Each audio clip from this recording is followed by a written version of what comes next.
Bien, mesdames, messieurs, d'abord, merci pour votre présence. Je salue celles et ceux qui nous suivent sur YouTube.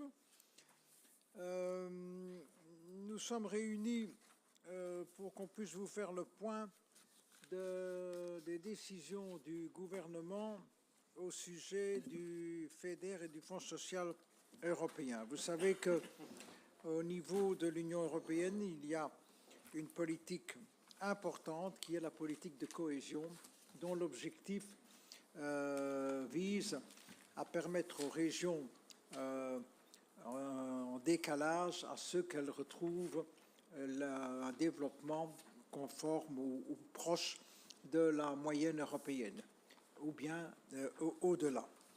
Alors, l'intervention de l'Union se fait notamment par le Fonds FEDER, donc c'est le Fonds européen de développement régional, et le Fonds social européen.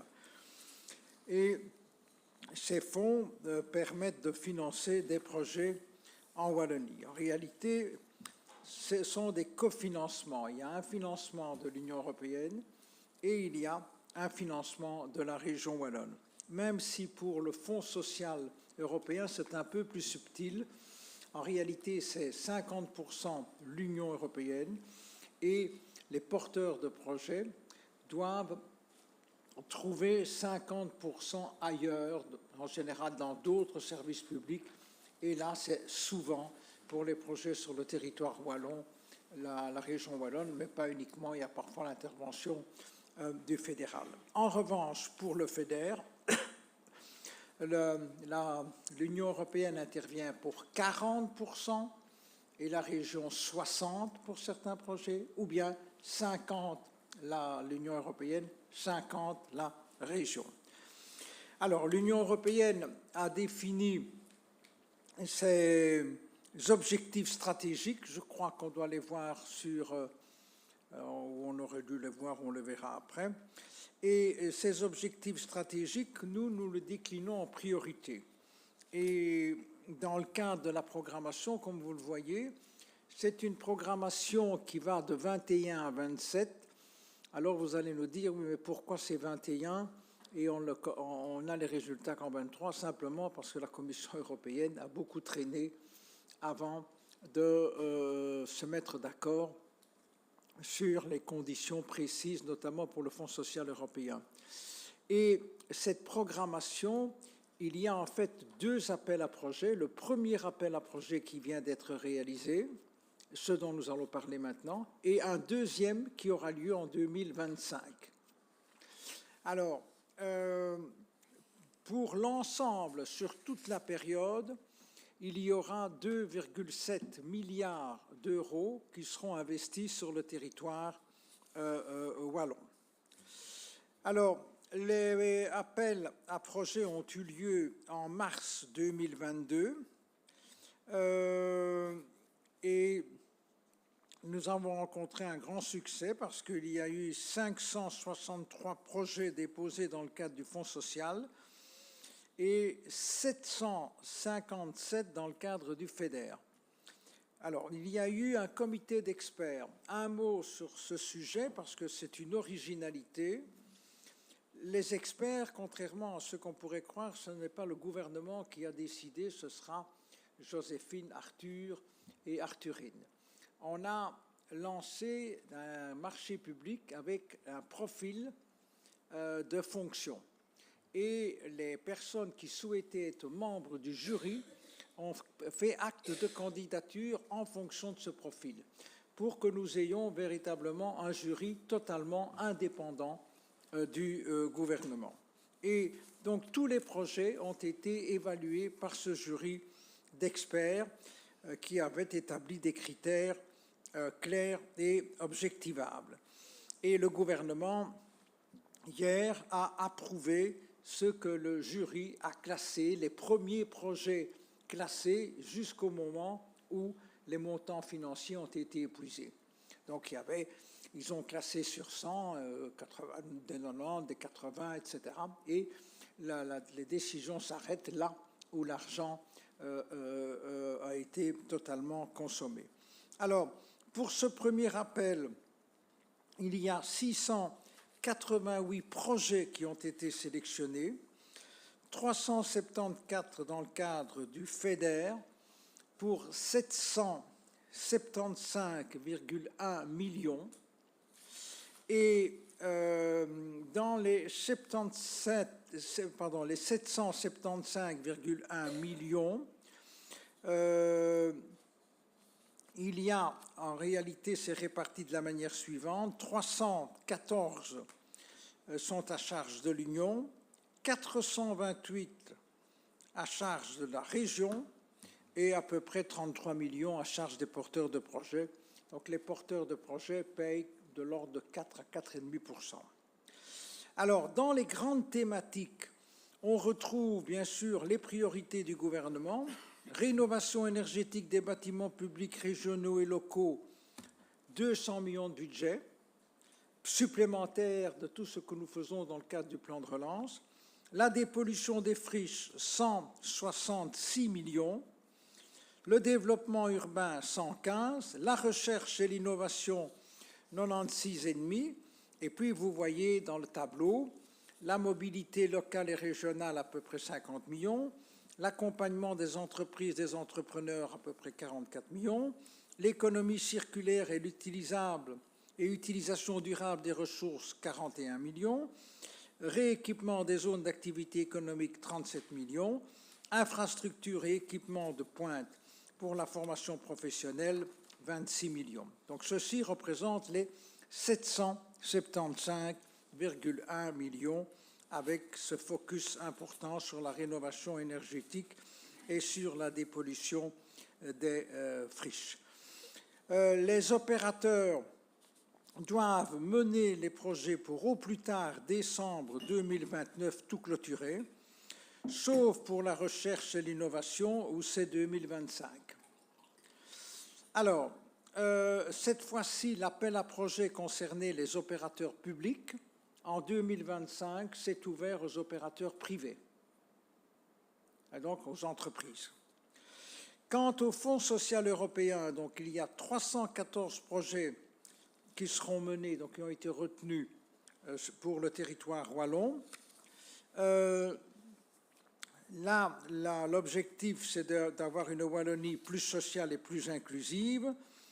Les projets doivent répondre à 5 priorités. L'amélioration de l'accès à l'emploi, la création de son propre emploi, la promotion de l'apprentissage tout au long de la vie, la lutte contre le chômage de longue durée, l'accompagnement des jeunes et le développement de leurs compétences, l'inclusion sociale et la lutte contre la pauvreté et le renforcement de l'autonomie des personnes en situation de handicap.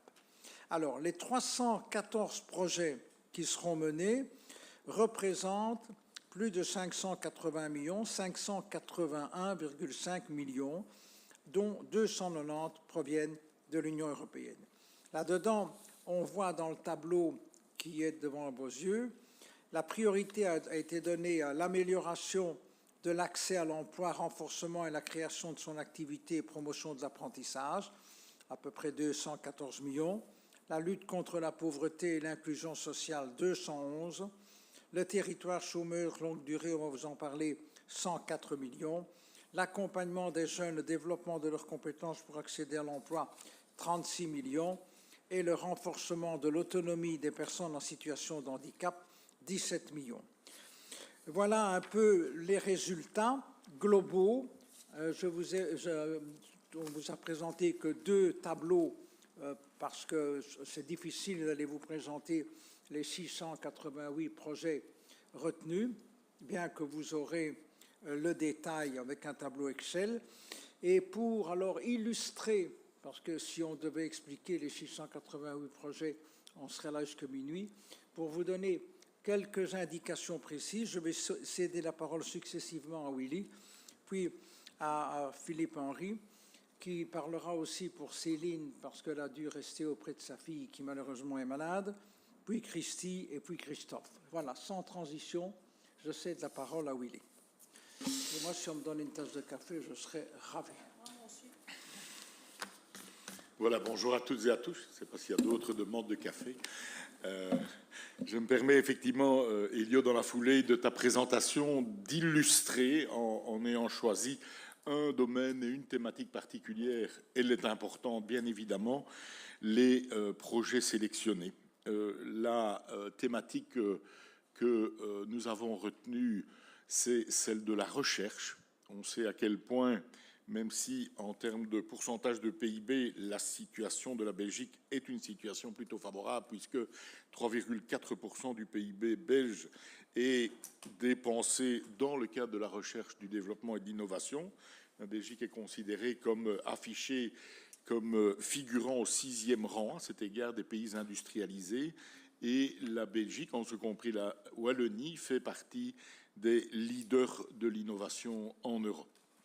Notre but est effectivement de poursuivre, d'amplifier le mouvement, et ces mesures et les projets retenus s'inscrivent dans le cadre d'un objectif stratégique majeur, l'objectif stratégique 1, qui consiste à participer à la construction d'une Europe plus compétitive, plus intelligente, par l'encouragement d'une transformation économique qui soit innovante, intelligente et aussi en lien avec la connectivité régionale aux technologies de l'information et de la communication, donc tout ce qui est le digital. Alors la recherche, elle est divisée dans 3 volets et elle concerne d'une part l'acquisition d'équipements de pointe et de démonstrateurs pilotes de ces recherches. 2, très naturellement, le développement, alors le soutien au développement d'un certain nombre de projets de recherche. Et 3, c'est un enjeu majeur, évidemment, la valorisation économique, ensuite, du fruit de la recherche et de l'innovation pour transformer cette recherche alors en activité et la transformer en emploi, en perspective de croissance. Et ce ne sont pas moins de 117 projets qui ont été sélectionnés dans le secteur de la recherche, ce qui représente un budget de 42,9 millions d'euros en part FEDER et, suivant les modalités expliquées par Elio, un financement total de 107 millions d'euros. Alors, que retrouve-t-on de nouveau à titre illustratif dans ces portefeuilles, en tout cas les plus importants? Donc, j'ai retenu quelques exemples à vous présenter. Le premier projet s'appelle WAL Imagine.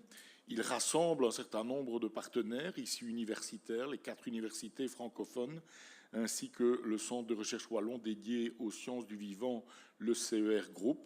26,6 millions de budget lui sont accordés et c'est un projet qui vise à structurer, à renforcer l'imagerie biologique préclinique en Wallonie ainsi que l'expertise scientifique dans différents domaines, singulièrement l'immunologie, l'infectiologie et la vaccinologie. Première illustration. Deuxième illustration, il s'agit de la valorisation économique, alors des résultats de la recherche. On est ici en zone de transition avec un budget de 14,4 millions d'euros qui est accordé à cette valorisation des résultats de la recherche. Ici sont également partenaires les universités de Liège, Namur et Lumons, mais aussi CINERA, par exemple. Troisième exemple, les plateformes technologiques et analytiques d'excellence wallonne, mais on est ici dans l'agroalimentaire. C'est un budget de 12 millions d'euros qui est consacré à un consortium de laboratoires qui a pour but, au départ ici aussi d'institutions universitaires, mais aussi de centres de recherche agréés, de mettre en place des plateformes dont le but sera d'étudier notamment les protéines alternatives, d'en faire le testing, le biocontrôle et de pouvoir ainsi nourrir des projets de chaînes novatrices en la matière. Troisième exemple, ou quatrième exemple, Elio, on est ici dans un tout autre volet avec le projet MedRésist, bien nommé, qui concerne une médecine des réseaux et des systèmes qui se voit dotée de 10 millions d'euros et qui a pour but l'acquisition d'un certain nombre de données et le développement de modèles soutenus par l'intelligence artificielle qui ont pour but d'établir, à la fois sur base des données, des recherches et du développement de modèles, des mises au point de diagnostics et de traitements qui soient personnalisés, qui soient ciblés par rapport aux situations particulières. Vous l'observez, on a ici des dossiers qui me semblent être de haut vol, qui ont été sélectionnés par le jury, ensuite approuvés par le gouvernement, et qui permettent de nous projeter dans un certain nombre de perspectives en termes de recherche, d'entreprise, mais aussi en termes de santé humaine dans certains cas. Je vous remercie. Merci Willy. Sans transition, Philippe. Merci beaucoup. Bonjour à tout le monde. Alors effectivement, dans les autres domaines, nous avons bien entendu les éléments de transition durable, de transition énergétique et de mobilité. En particulier pour ce qui concerne la partie mobilité durable, là aussi, il y a pas mal de projets puisqu'il y a eu 25 projets sélectionnés avec des projets tous jugés d'ailleurs par le comité d'experts comme très positifs sur 56 projets analysés au total, ce qui va représenter un peu plus de 20 millions d'euros de part FEDER, mais un budget total, tenant compte des cofinancements, d'un peu plus de 50 millions d'euros. Donc c'est tout à fait significatif. On est évidemment dans des matières qui sont en lien direct avec nos objectifs, à la fois de transfert modal, de transition de la mobilité et de concrétisation du plan Air-Climat-Énergie 2030 que nous avons adopté récemment. Et donc, on peut citer en particulier un projet, on n'a pris que quelques exemples, évidemment, à Enghien, un projet de cheminement doux entre la gare et le parc d'activités économiques. Un autre projet de création de liaisons cyclo-piétonnes entre les parcs d'activités économiques périphériques et le centre-ville, cette fois-ci à Virton, puisqu'on a de plus en plus de demandes, notamment au niveau de l'accès aux parcs d'activités économiques en mobilité alternative. Parfois, ça se traduit par des lignes de bus, parfois ça se traduit, ou les deux d'ailleurs, par des liaisons comme ici, ou également la création d'un mobipôle sur le plateau d'Erpan, pas très loin d'ici, donc qui vise des projets de mobipôle et de liaison cyclable, en l'occurrence, puisqu'on est vraiment ici dans cet objectif très important. Ensuite, nous avons dans le volet de la rénovation énergétique, qui est un volet aussi extrêmement prioritaire, comme vous le savez, puisque nous en avons fait un axe prioritaire dans le cadre du plan de relance de la Wallonie, déjà dans l'accord de gouvernement. Ici, donc, des budgets supplémentaires importants, de nouveau sur la part FEDER, un peu plus de 81 millions d'euros pour la partie rénovation énergétique des bâtiments publics, régionaux et locaux, pour des travaux au total de plus de 203 millions d'euros, de nouveau quand on ajoute la part de cofinancement. C'est un secteur qui a rencontré un succès important, puisqu'il y a eu plus de 50 projets analysés et 41 retenus, avec également un très grand nombre de projets jugés très positifs par le comité d'experts. On peut citer par exemple le projet de rénovation énergétique au niveau de l'hôtel de ville de Liège, le projet de rénovation énergétique des bâtiments les plus énergivores de la province du Luxembourg, qui est donc piloté par Idelux et les différentes communes, ou encore le projet de rénovation de l'hôtel de ville de Charleroi et de la maison communale annexe de Marchienne. Donc à nouveau, on s'inscrit vraiment dans de la rénovation énergétique des bâtiments publics de tout type, de toute taille. Et on est ici, bien sûr, en complément avec ce que le gouvernement organise déjà, notamment dans le plan de relance. Comme vous le savez, nous avons notamment les appels à projets UREBA qui déjà couvrent beaucoup de bâtiments publics. Donc ça nous permet de poursuivre nos objectifs de rénovation et de transition énergétique au niveau des bâtiments publics. Et puis j'en viens effectivement au nom de ma collègue Céline Tellier qui n'a pu nous rejoindre sur d'autres matières qui la concernent directement, en particulier le domaine de l'économie circulaire, qui bien sûr concerne également le ministre de l'économie. Dans ce cas-ci, il y a donc, puisque nous avons une stratégie qui a été adoptée par le gouvernement circulaire Wallonia, et également le plan wallon déchets ressources. Ces deux grands documents permettent de donner une série de balises et d'orientations. Donc, dans ce domaine de l'économie circulaire et de l'utilisation durable des ressources, il y a eu 10 projets sélectionnés sur les 12 analysés, ce qui permet donc en particulier de considérer les objets en fin de vie non plus comme des déchets mais comme des ressources. Et on va viser à de la structuration de filières, de collecte, de tri, de pré-traitement, de valorisation et de matériaux de réemploi. Également de la création d'infrastructures logistiques, des démarches zéro déchet, de la dynamisation de gestion des ressources et déchets au sein des pôles d'activité économique notamment. J'ai retenu 2 exemples particuliers qui ont été sélectionnés, 2 projets particuliers. Le Centre d'économie circulaire et sociale à Rinnes, pas très loin d'ici non plus, au niveau du BEP Environnement, qui vise donc à booster l'économie circulaire en province de Namur et à créer de nouveaux emplois faiblement qualifiés, et également proposer de nouveaux services aux citoyens en matière de réutilisation et de réemploi, notamment au niveau des réciparcs, ou autre projet à Tournai, la maison zéro déchet, qui est un concept unique en Wallonie à destination du grand public et qui est dédié à la prévention des déchets ressources, leur collecte, le regroupement, le tri, le nettoyage, la réparation et ou l'upcycling et la revente. Donc on est vraiment dans une logique de renforcer l'image, la réflexion, le choix de la seconde main qui se développe de plus en plus, la seconde vie des objets ou même d'une troisième vie des objets dans les circuits de consommation. Et alors dans l'autre secteur de ma collègue, la dépollution des friches, il y a là 35 projets sélectionnés, dont 33 portés par la SPAC, ce qui représente un total de travaux de 166 millions d'euros, dont 66, un peu plus de 66 pour la part FEDER. On est évidemment là dans l'objectif de dépollution d'anciens sites industriels. On sait l'ampleur du travail qui reste encore à faire, le passif très important, pour les convertir en terrain à vocation économique et viser également la revitalisation urbaine.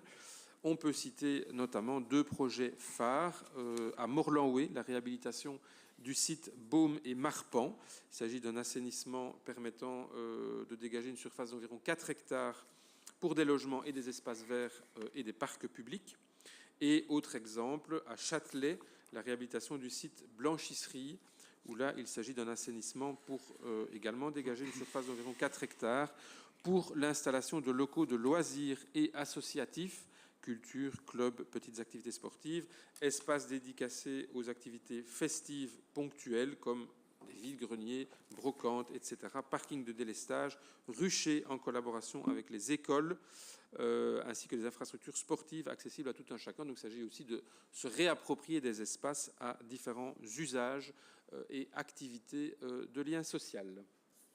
Merci beaucoup. Je suis très sensible à Morlanoué où je suis né. Le site de Baume-Marpan était un site industriel de type sidérurgique. Et bien entendu, quand ils ont fermé, ils sont partis et ils ont laissé toute la pollution. Et c'est en plein centre de la commune.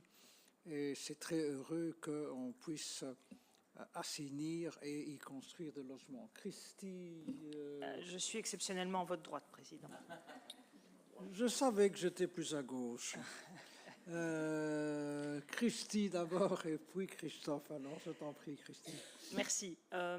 Et donc, en fait, vous faites la transition magnifiquement bien, puisque aller s'attaquer à l'emploi dans des zones qui ont basculé en raison des chocs économiques, là où l'industrie lourde a frappé, on voit à quel point, dans les endroits qui étaient prospères, à quel point très vite la vie a changé, la vie a basculé dramatiquement pour des tas de gens qui aujourd'hui se sentent dans une situation de déclassement, de dévalorisation, dans une spirale infernale dans laquelle ils se retrouvent faute d'emploi et parce qu'aussi socialement ils se sentent dévalorisés. Et c'est vrai que quand on regarde la situation wallonne des demandeurs d'emploi, nous avons une particularité qui est qu'à peu près 43% des demandeurs d'emploi sont des demandeurs d'emploi de longue durée et peu qualifiés. Et c'est la raison pour laquelle, dans le cadre de la programmation FSE, le gouvernement a souhaité dégager plus de la moitié du budget FSE à des politiques d'emploi. L'émancipation par le travail, aider tout le monde à obtenir un emploi, à trouver son chemin pour des personnes qui sont jeunes, à travers des programmes qui ont été développés spécifiquement dans le FSE, à travers Coup de Boost pour des personnes qui sont plus éloignées, à travers l'autocréation d'emplois dont on a besoin en Wallonie, et donner le goût d'entreprendre aussi en ce compris à des personnes qui sont soit en reconversion professionnelle, soit qui n'ont pas de grande qualification, mais qui pourraient aussi développer leur emploi. Et puis le projet, un des projets phares dont je vais vous parler, qui est Territoire zéro chômeur longue durée. C'est une expérimentation sociale qui avait été lancée en France il y a quelques années, qui a donné des résultats absolument remarquables et très inspirant, raison pour laquelle la Belgique, et en tout cas la Wallonie, a souhaité s'inscrire et internationaliser le concept à travers un paradigme qui est un peu différent de celui qu'on utilise assez classiquement, je dirais, dans les aides à l'emploi. Souvent, on a essayé et on continue à développer des pistes où des personnes qui sont éloignées de l'emploi, on leur propose des aides à l'emploi. Ici, le paradigme territoire zéro chômeur longue durée, c'est de considérer que personne n'est inemployable, premier élément, qu'il y a des besoins sociaux qui sont non couverts et que le travail ne manque pas, mais que c'est le travail rémunéré qui manque. Et sur base de ça, on a pris le modèle français, on l'a mis à la sauce de Wallonie, on y a travaillé avec notamment les partenaires sociaux. Et on a lancé, en début de législature, dans la déclaration de politique régionale, on voulait lancer 2 à 3 expérimentations. Grâce au soutien régional, européen du FSE, on a l'occasion de pouvoir lancer 17 expériences territoire zéro chômeur longue durée qui vont concrètement permettre à l'échelle de territoires, des territoires à peu près de 15 000 personnes, de pouvoir proposer à ces personnes de redonner sens à leur vie en construisant leur emploi dans des besoins sociaux qui sont non couverts. Alors, notamment dans le Luxembourg et dans certaines régions du Hainaut, ils avaient déjà travaillé ces dernières années pour préparer le terrain. Et dans l'appel à projets, on verra qu'il y a des projets qui sont aussi particulièrement aboutis sur lesquels je mettrai le focus. Donc ce sont des personnes sans emploi depuis plus de 2 ans qui sont domiciliées sur le territoire et on va évidemment travailler principalement dans des zones pour lesquelles le chômage est très élevé dans les indicateurs de l'IWEPS. Donc, à Farciennes, par exemple, vous savez, c'est une commune qui historiquement avait un taux d'inactivité de demandeurs d'emploi, parce que aussi marqué par le déclin de la sidérurgie, 33% de chômage en 2008, 15% aujourd'hui, donc il y a un chemin, 17%, donc on a diminué de moitié quasi le chômage, mais il reste quand même un taux important, raison pour laquelle on agit sur ce territoire en proposant des services aux travailleurs comme Google, Mercedes, Ecoter, qui vont créer des services de car wash, d'entretien d'espaces verts, avec aussi des femmes qui souffrent davantage d'accès au marché de l'emploi, et les jeunes, puisque 40% du territoire, 40% de la population de Farciennes a moins de 30 ans. À Liège, dans les quartiers de Bressou, de Saint-Léonard, de Sainte-Marguerite, là, ce seront des services de conciergerie sociale qui seront proposés avec du bricot-dépannage, des petits travaux, des courses à domicile pour les seniors, et ça va aussi créer du lien social, de l'insertion professionnelle, socio-professionnelle. Dans le Luxembourg, sur Virton, Mex-devant-Virton et Rouvroy, là, ce sont des nouvelles activités économiques qui vont pouvoir voir le jour à travers la création de taxis sociaux, de garages solidaires, de plateformes de covoiturage, de véhicules communautaires, de soutien administratif aussi pour les personnes qui éprouvent des difficultés pour remplir parfois des documents administratifs, réaliser des petits travaux pour les particuliers, faire du maraîchage, éventuellement des métiers qui sont un peu plus anciens, qui peuvent être rétablis comme les cordonniers ou la transformation. Et donc l'objectif étant pour le gouvernement wallon de travailler sur l'emploi, l'émancipation par le travail, hisser les gens, leur faire redresser la tête, leur redonner confiance, les faire ressentir libres, déterminés, capables de reprendre leur vie en main, de se sentir utiles, d'être considérés socialement, professionnellement, économiquement et humainement. C'est une création d'emplois nets de plusieurs centaines d'emplois, mais ça a surtout aussi un effet d'entraînement. C'est ce qui a été prouvé. Je sais qu'il y a plusieurs journalistes qui ne sont pas présents ici, mais qui suivent la politique wallonne et donc qui sont peut-être en ligne, qui ont été voir les expérimentations sociales en France et qui se sont montrés séduits par aussi l'effet d'entraînement que ça pouvait avoir à l'égard de tous ces territoires et toutes ces populations. Christy, sans transition, Christophe, je t'en prie. Oui, merci Monsieur le Ministre-Président. Donc, les pouvoirs locaux sont évidemment concernés au premier chef par tous ces différents programmes. Ça a été évoqué par mes collègues, puisque vous voyez que dans les fiches projets, les villes et communes sont souvent porteurs de projets. Dans le FEDER, ça a été rappelé, l'objectif de rénovation énergétique complémentaire aux différents appels à projets à Ureba, donc c'est beaucoup les bâtiments publics, les administrations, la mobilité, cela a été également évoqué pour des liaisonnements, le fait de dépolluer des friches, ce sont souvent évidemment des porteurs de projets. Et ce qui avait déjà été attribué, c'est également le développement urbain. Le développement urbain, ben c'est quoi ?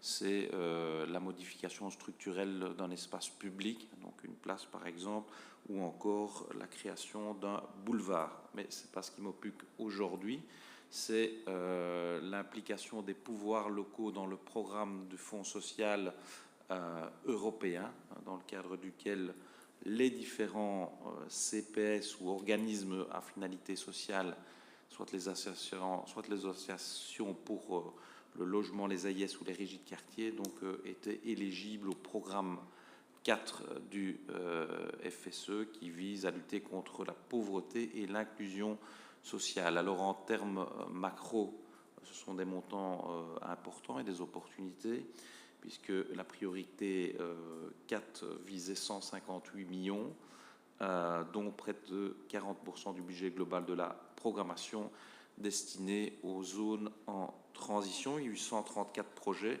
Ces projets, c'est quoi ? Ben, c'est un CPS, par exemple, qui veut, comme au CPS de Liège, s'occuper aux jeunes qui ne sont pas formés, qui n'ont pas de diplôme, donc les jeunes de 18 à 29 ans qui n'ont pas de diplôme ben, vont suivre un parcours d'insertion relativement à du commerce et l'informatique, et on vise notamment 675 jeunes. Pour prendre un autre exemple, et je clôturerai par là, le collectif logement, ben, quand on est dans la difficulté et qu'on a difficile de s'insérer, difficile de trouver un logement, eh bien des programmes sont réalisés pour pouvoir faire en sorte mais que ces personnes soient fréquentent d'autres et donc rompent l'isolement et retrouvent une certaine estime de soi.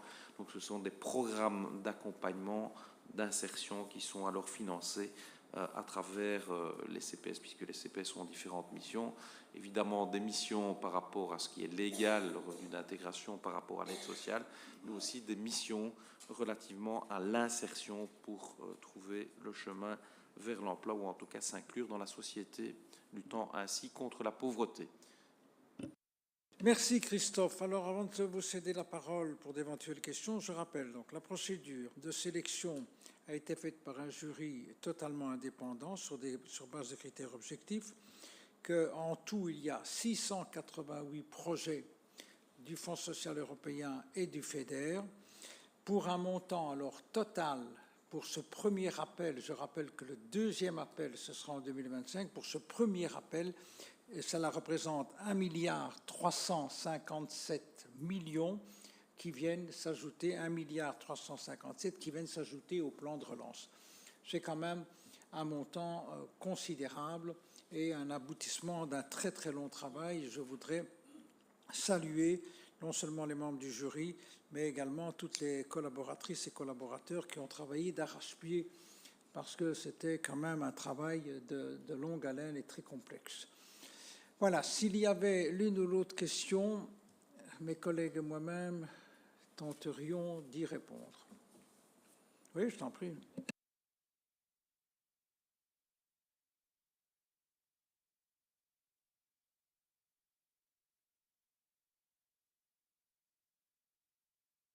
Ben, il y aura bien sûr un rapport d'évaluation donc de chacun des projets. Comme vous dites, il y a des projets qui sont évidents. Je veux dire, si on reprenait l'exemple de Morlanlouis, la dépollution, on construira des logements, on les verra. D'autres, comme la recherche scientifique, etc., comment dirais-je, on aura des résultats de la recherche entreprise. Mais dire que quand on commence une recherche scientifique, on est sûr de trouver ce qu'on cherche, il n'y aurait plus jamais de recherche. Donc, ce sera en fonction de chacun des projets. Maintenant, il y a des choses aussi quantitatives que l'on peut mesurer. Les 17 zones zéro chômeur de longue durée, là, on demande qu'au terme du travail, et ce sera un travail quand même de nouvelles modalités, comme l'a indiqué Christy, en fonction du quartier ou de la partie de commune que l'on va considérer, ce sera assez aisé de voir si celles et ceux qui étaient au chômage au départ de l'expérimentation le sont encore au terme de l'expérimentation. Mais donc, il y aura de toute manière des rapports pour chacun des projets.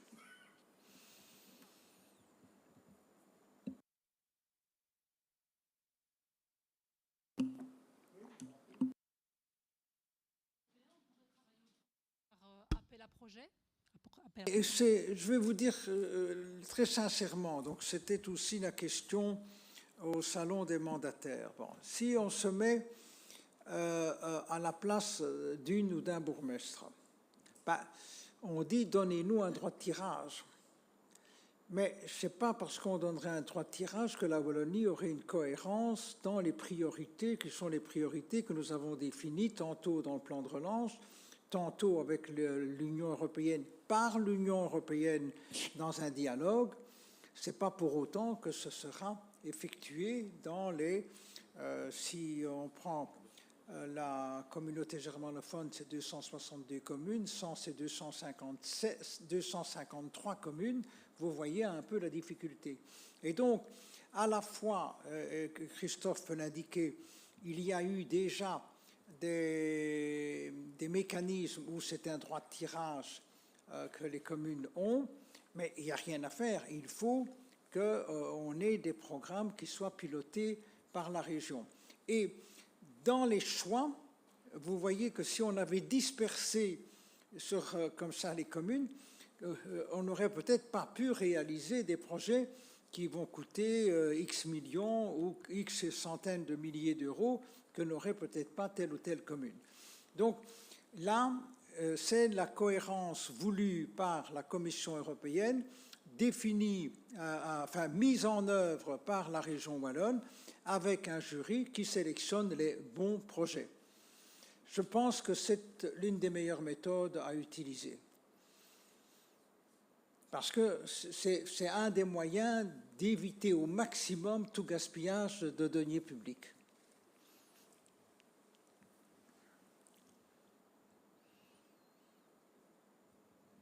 Si je peux peut-être me permettre, c'est tout à fait conforme à ce que le ministre-président a expliqué. C'est vrai que le débat sur les droits de tirage revient régulièrement. Certains mécanismes wallons sont déjà opérants en la matière. Par exemple, les routes, c'est le PIC, c'est un droit de tirage.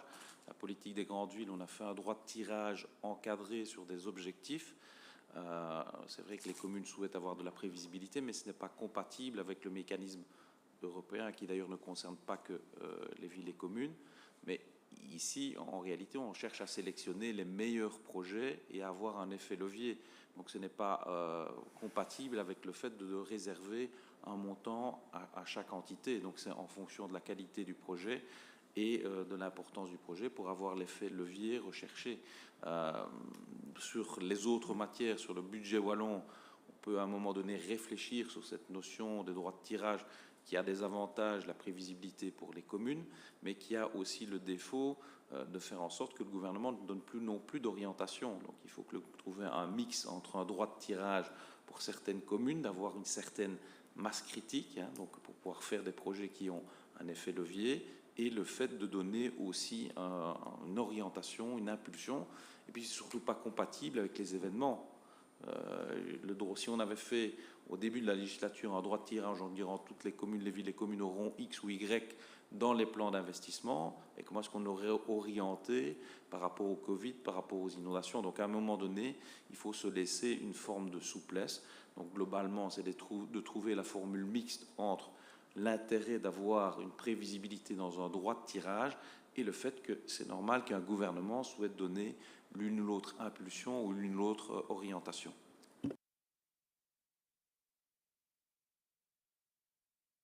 Je peux terminer par une petite note d'humour. Mais dans le FSE, on a concentré beaucoup les moyens sur les politiques d'emploi qui ont un effet d'entraînement. Je me disais que ça a surtout un effet papillon et c'était plus à l'image du gouvernement d'Irupo. Bien, y a-t-il d'autres questions? Je pense que dans la phare de presse, Sylvain, on donne l'ensemble des projets. Hein. Donc vous aurez tous les projets. Et le cas échéant, vous pouvez aller chez les porteurs de projets, enfin faites ce que vous voulez, quoi. Hein. Donc c'est pas à moi à le dire. Mais comme ça, vous avez toute l'information. Bien.